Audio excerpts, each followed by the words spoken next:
Welcome to Research and Writing in Science, how to find, use, and cite your sources. All right, so now when you're doing research, it means you're going to have lots and lots of resources, and there are a ton of resources at your fingertips. Scientific journals, books, periodicals, the internet, even YouTube.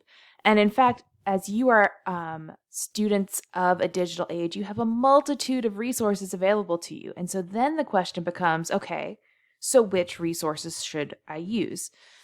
So we're going to take a look at 3 example resources and from there decide what makes a good resource. So our first example, Wikipedia. Everyone loves to search on Wikipedia for things. Some pros of Wikipedia are that it's easily accessible. It has very general information and is a good starting point for oftentimes to get a basic idea of what a topic is about, and they typically cite their sources. However, as we know, Wikipedia is not a great source, and that is because anyone can edit it, there is misinformation on it many times, and that information may be plagiarized. So Wikipedia, kind of a toss-up. I recommend, quite honestly, that you can use Wikipedia as a starting point, but don't use it as your main resource. Example 2, a scientific journal article. Okay.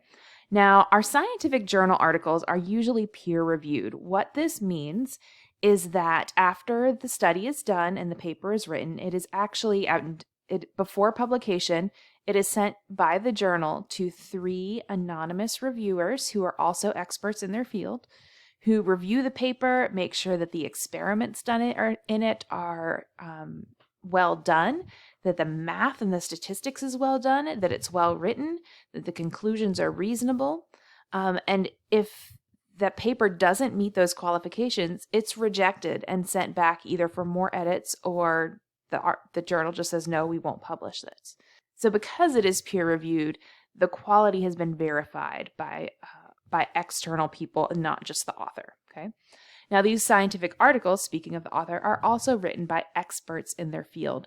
And most of the time, they're supported by data, either by doing experiments or modeling themselves, or basing, like if it's a review article, by basing their work on other people's data and experiments, okay?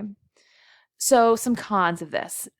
These scientific journal articles have a lot of technical jargon. So, for example, this one, resilience quantification and its application to a residential building subject to hurricane winds. I have no idea what resilience quantification is, and I am a scientist. And so not only is the technical jargon potentially difficult for high schoolers, it's difficult for adults who are not experts in that field, okay? And because of that technical jargon, these can be hard to understand, and sometimes they can be a little bit difficult to access as well. And then our third example is Yahoo Answers. Now, usually when I bring this up, students laugh. However, I cannot tell you how many times students use just Google or Yahoo Answers to find their answers, okay?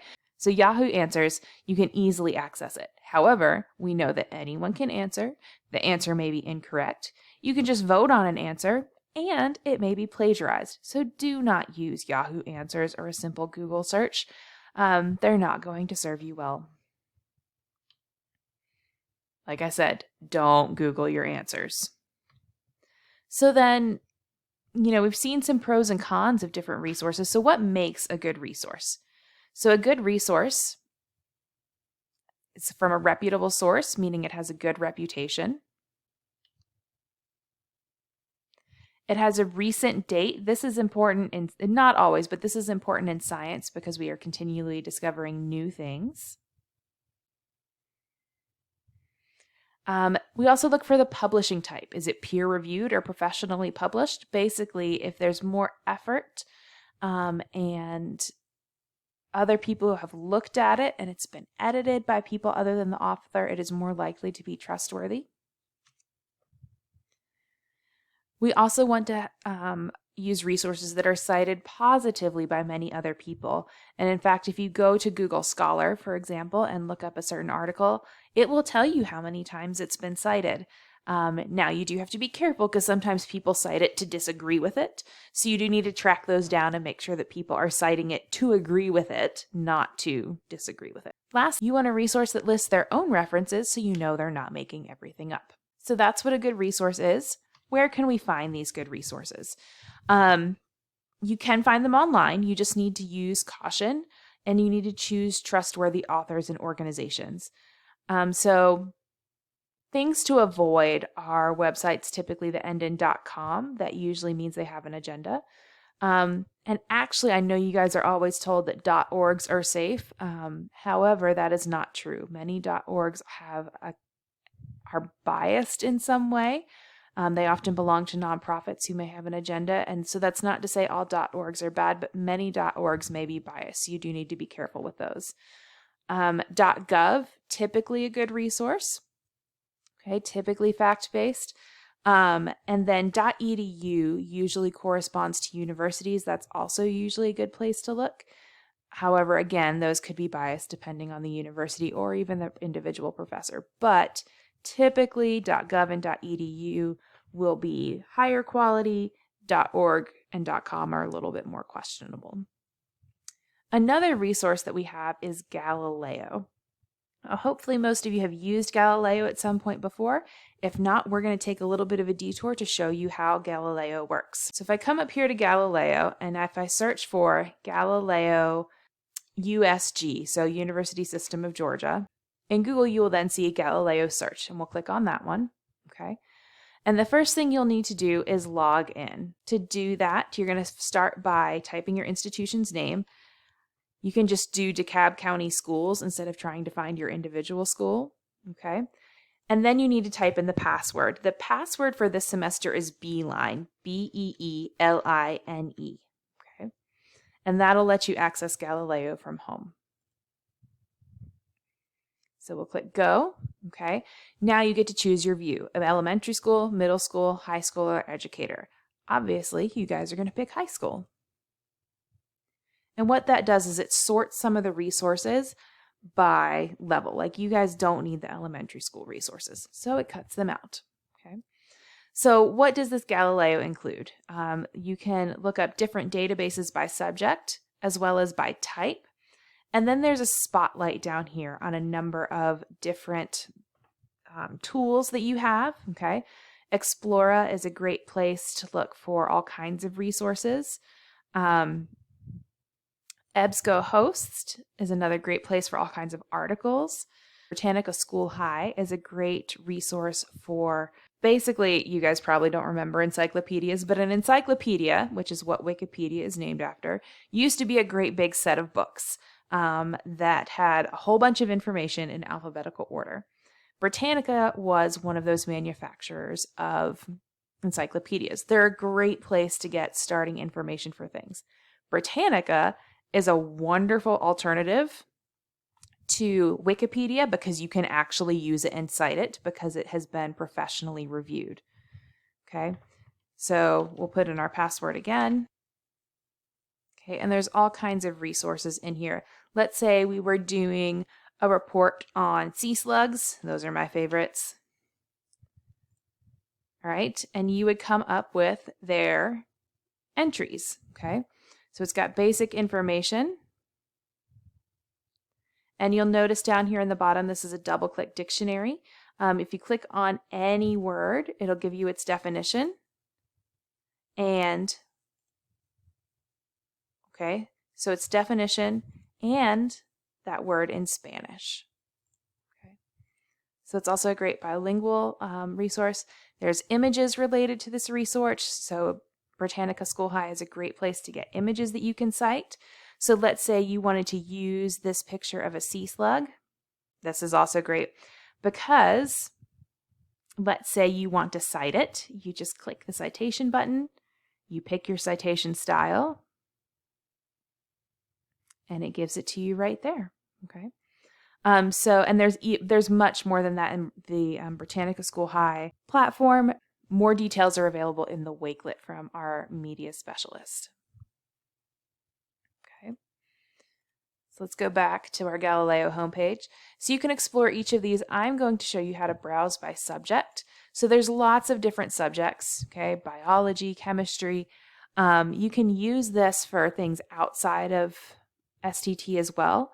I'm actually going to take us to And what I recommend is using science because that will get most of your STT topics. So we'll pick science. So if you pick the science one, it brings up all kinds of different databases. Okay. Academic Search Complete, which has articles, many peer-reviewed, all kinds of topics.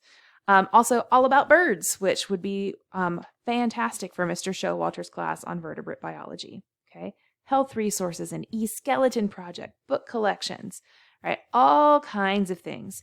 One that I do want to show you is this Academic Search Complete. EBSCOhost is a great resource for finding both articles and ebooks. And so we'll pull up EBSCOhost. Let's say, once again, we wanted to look for sea slugs. Okay, and we search. Okay, we can find all kinds of scientific articles and books and everything else about our sea slugs. Okay, even a video. All right. So EBSCOhost is a great one. We have talked about Explore is another good one. Pebble Go is another great one. Our Science and Technology collection on EBSCOhost. This is exclusively peer-reviewed. And then high school research and articles here. And all kinds of things. All right. So there's a multitude of resources here. Oh, and here is Britannica School. I don't know why it's showing middle. It should be showing high school. But there's a multitude of things here on Galileo for you to explore and use. And I encourage you to explore and use it because it's a lot more reliable than a lot of the things that you will just find floating online. All right, so those are some places we can find good resources. What do we do once we find the resource? The first thing we need to do is collect information. And I highly suggest that you take notes in your own words. And I even more strongly suggest that you do this by handwriting them. Having that extra step of removal between seeing the words, writing them in your own handwriting, in your own words, and then writing from them helps you avoid plagiarism. Do not just Control-C, Control-V. You will end up plagiarizing if you do that. I can almost assure you of it.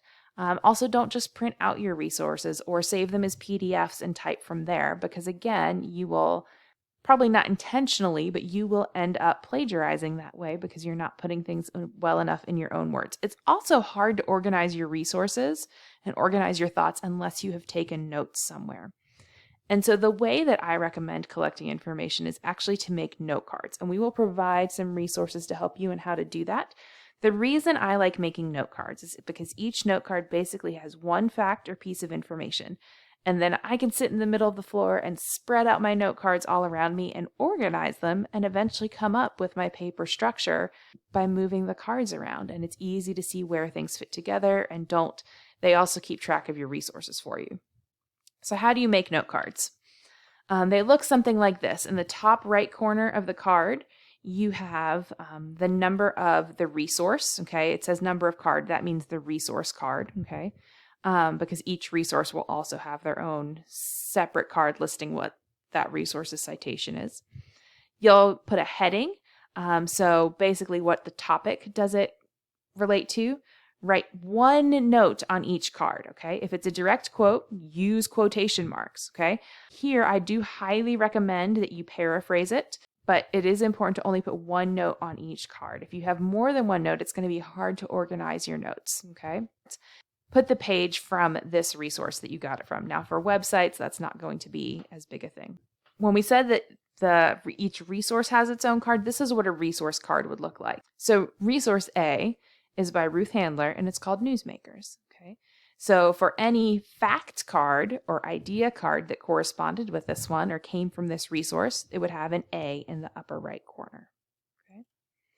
So that's how you make resources. Then, once you have all your resources, how do you make a bibliography? Now, if you're doing the note card thing, it's really easy because you can just pull out those note cards. And I know there are a lot of online bibliography makers and citation generators. I encourage you to do it by hand as much as possible because it helps you then understand what you're looking at when you see another citation. Okay. So when you take information from a source, whether it's on a note card or in a document somewhere, You need to record the author, the date it was published, the article title, if there is an article title, the source title, if there is a source title, the volume or issue, if there is one, that's usually for scientific articles or periodicals, the URL, if it has one, and then the publisher name and location, and that's only for books. So that's the information you need. Formatting a bibliography. It needs to be alphabetical by author, and then a great resource for formatting different sources is the Purdue Online Writing Lab. Okay, this is like your go-to for all things citations. Okay, it also gives you tips on general writing. Okay, so if we go to research and citation over here on the side, it tells you how to do research, how to use research. Let's say your teacher asked you to use MLA style. Okay. We'll go to the formatting and style guide. Let's say you wanted to know how to format quotations. It's right there. What about if you wanted to see how to cite electronic sources? This is a big thing now, okay? It tells you how to cite electronic sources. So that was our online writing lab, and I highly encourage you to use that website as you are figuring out how to cite your sources. All right, as a brief overview though, let's look at a few ways that we cite things within a paper. Okay, first we'll look at quotations. Anything that is word for word, even if it's just 3 words, must be in quotes and it must be cited. Okay, so as an example, as Darwin said, quote, natural selection works solely by and for the good of each being, end quote. And then we list the citation immediately after it. It may not even be a full sentence. Okay, you may give a preface like smell and taste are linked, so, quote, it is not surprising that an excessively bad odor should excite retching or vomiting in some persons, end quote. And then we give the citation. However, if the quote is more than 4 lines, it must be presented as a block quote, all indented from the left, and it would look something like this, okay? Now, quotes are very powerful. They should not be the main way that you are giving information from your sources, however, because we want to see how you can write, and writing things in your own words helps you process the information better. So, let's move on to paraphrasing. Paraphrasing means putting something in your own words. Okay, how do you paraphrase? You need to use synonyms, and you need to change the order and grammar of the words, and you need to only use part of the sentence. Okay, just changing a word or two here or there is in a sentence is not paraphrasing. You really have to rewrite the entire sentence with new structure, new synonyms. And I actually suggest you pull the key information from the sentence and only use the key information. Okay. Now this is science. What if you see a word that you don't know what it means? Well, look it up. Okay. Now there is some scientific vocabulary that won't have synonyms, like mitochondria doesn't have a synonym.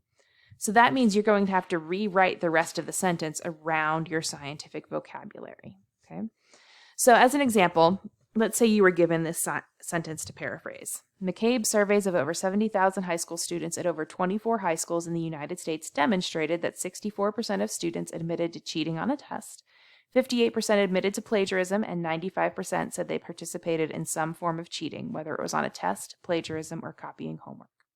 So if you had to paraphrase this, one way you could do it is by just extracting the key information. One of those ways to do it would be to say that most students have cheated. Short, simple, gets the base of it out. Okay, let's say you wanted a little bit more information in what you are taking from this. You could say something like, when 70,000 high school students were surveyed, 95% had cheated in some way, including almost 60% that plagiarized and over 60% that cheated on a test.